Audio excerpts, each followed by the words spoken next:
So, Israeli sociopaths who have been starving 2 million Palestinians by carrying out a total blockade of Gaza for more than 2 months now have now taken their mental depravity to a new level.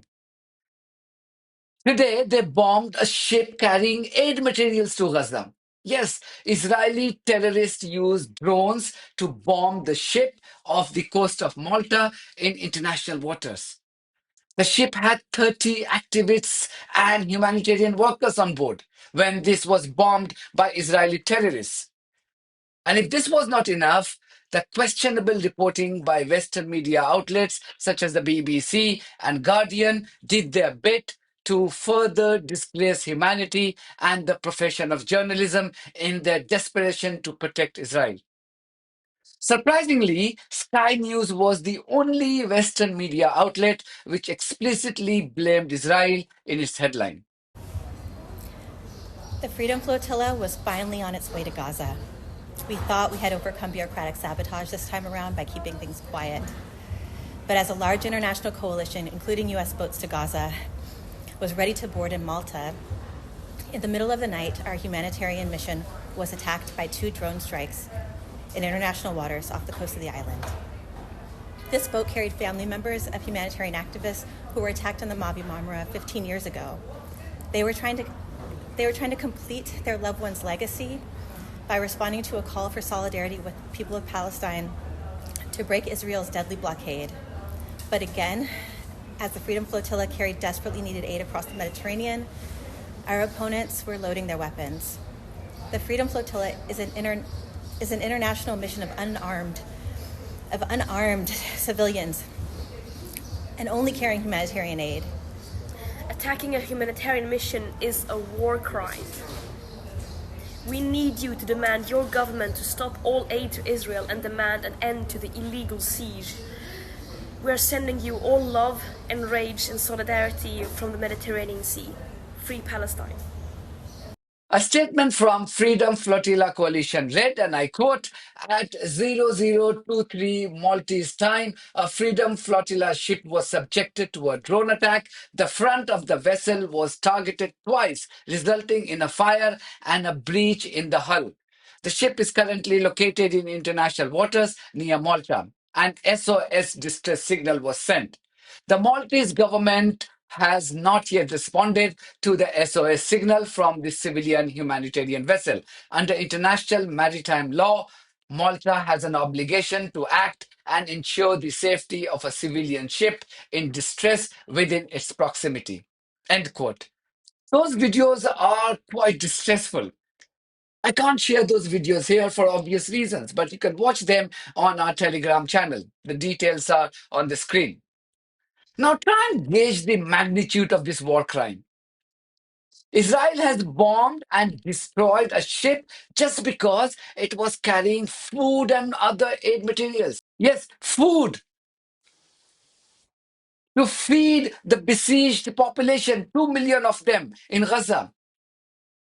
This is a war crime under international humanitarian law. But does this matter? Does Israel care?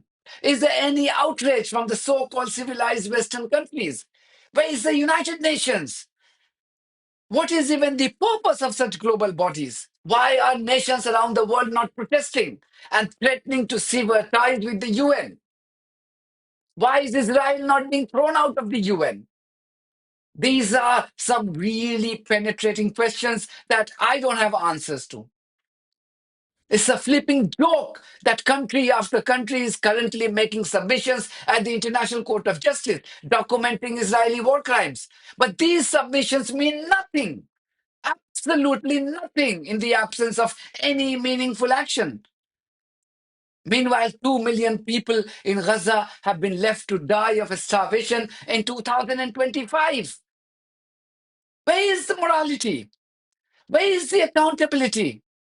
When did the West become so brutal, so primitive, so evil, and an enemy of humanity? I don't want to blame the Arab slaves. They sold their morality for a lavish life a long time ago. Why should we waste our time talking about these slaves? Now let's look at the media coverage of the bombing of the ship by Israel in the West. The Guardian newspaper, a so-called liberal media outlet, wrote this in its headline, and I quote, Gaza humanitarian aid ship bombed by drones in waters of Malta. Bombed this ship. Whose drones were there? It seems Guardian editors were unable to find the truth due to lack of resources. Or maybe the objective journalism has gone on a holiday.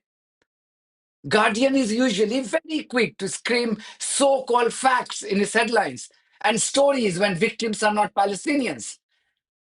While this newspaper was unable to ascertain Israel's responsibility for this act of sheer barbarism, it was very confident of writing in the same piece that 1,200 Israelis were killed by Hamas during the 7th of October attacks. It wrote this, and I quote, the war in Gaza was triggered by Hamas's attack on southern Israel in October 2023, which resulted in the deaths of about 1,200 people, mostly civilians. Guardian wrote this without any attribution to any Israeli source. It was as if its representatives had personally counted all those bodies on the ground. Guardian's next line on the number of Palestinians killed by Israeli terrorists, however, had a clear attribution. It wrote, and I quote, the health ministry in Hamas-run Gaza. Yes, the health ministry in Hamas-run Gaza. Can you understand anything? What they're trying to do? They're trying to create doubt in their reader's mind. That is, Hamas-run health ministry in Gaza says. So it wrote, the health ministry in Hamas-run Gaza said on Thursday that at least 2,326 people had been killed since Israel resumed strikes, bringing the overall death toll since the war broke out to 52,418, also mostly civilians, end quote. Now, can you see the editorial dishonesty here by this so-called liberal website? When Palestinians are killed, the figure has to be attributed to the Hamas-run health ministry. But no attribution is required when the victims are Israelis because they are white Jews backed by the West. And people working for these outlets either share their color of skin or religious identity or both with these baby killers. The BBC, which is funded by our tax money called the license fee, was no different. Its headline read, and I quote, activists say ship aiming to sail to Gaza was attacked by drones, end quote. Again, no mention of Israel in its headline. It's only after you read the news copy you find the mention of Israel. When the BBC writes this, appearing to accuse Israel of being behind the attack. How cute. Like The Guardian, the BBC is suddenly showcasing neutral journalism.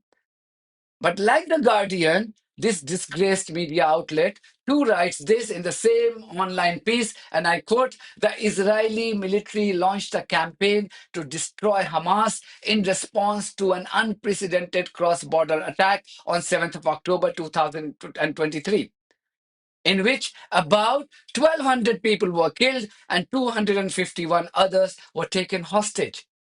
At least 52,418 people have been killed in Gaza during the ensuing war, according to the territory's Hamas-run health ministry. Now, two things here, right? It justifies Israel's genocidal campaign in Gaza because it says Israel is doing this to finish Hamas. So everything is justified. Killing of hundreds of thousands of people, including babies and children, are justified. Destroying the whole of Gaza is justified. Bombing hospitals, education institutions are justified. And the second thing, like Guardian, no attribution to describe Israeli victims, but plenty of caution while mentioning Palestinian victims. Isn't it time that this disgraced organization was defunded? Only a few days ago, one of its star presenters, Gary Lineker, who is not even a journalist, said this on objectivity and neutrality. You could be partial. I know where I stand on this. I'm sorry, it's more important than what the BBC, what's going on there is, the mass murder of thousands of children is probably something that we should have a little opinion on. But the BBC as a whole needs to be impartial about it. Why? It needs to be factual. It needs to be impartial about a conflict, doesn't it? And it's hard. Does it have to be? It wasn't impartial about Ukraine and Russia. And you might say that Why does it have to be impartial about... I understand if it's partial about our government and things in this country and everything like that, but something that's going on that far away, why does it... Because the Israeli position is that what is happening in Gaza, and by the way, I'm not here as an advocate of the Israeli government, but the Israeli position is that what is happening in Gaza is a response to the slaughter and capture of innocent Israelis on October the 7th. And which was awful, which was truly awful. And that full context needs to be there when discussing what's going on. But that's not the full context, is it? Because the full context starts way before October the 7th, doesn't it?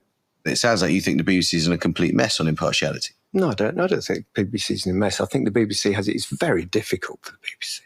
I think the BBC generally does a really good job of it, but it's not always easy. I think facts are the most important thing that they, it's like that old thing, isn't it? If it's raining outside, you don't need someone's opinion to say it's not raining. What you want to see is actually what is the weather outside. The only point that I disagree on with Gary here is that the BBC doesn't have a difficult job. It's not difficult at all to report with objectivity. It becomes difficult when you are dishonest but make desperate attempts to project yourself as honest. As I said before, Sky News was the only Western media outlet which chose to blame Israel in its headline.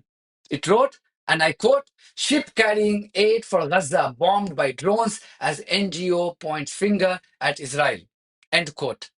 Meanwhile, 2 million Palestinians continue to live without food and medicine.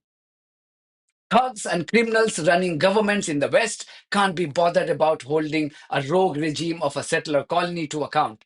This is how the UK representative started her submission at the ICJ yesterday. It is an honour for me to appear before you in these proceedings and to do so on behalf of the Kingdom, the United Kingdom of Great Britain and Northern Ireland.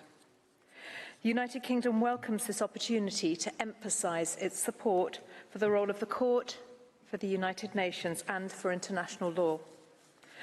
Let me reaffirm at the outset the United Kingdom's condemnation of Hamas for their outrageous actions on the 7th of October 2023 and their ongoing threats to Israel. Their hostages have endured and continue to endure unimaginable cruelty. We call for the immediate and unconditional release of all hostages. Do you still have hope that the UK and the US will care about humanity?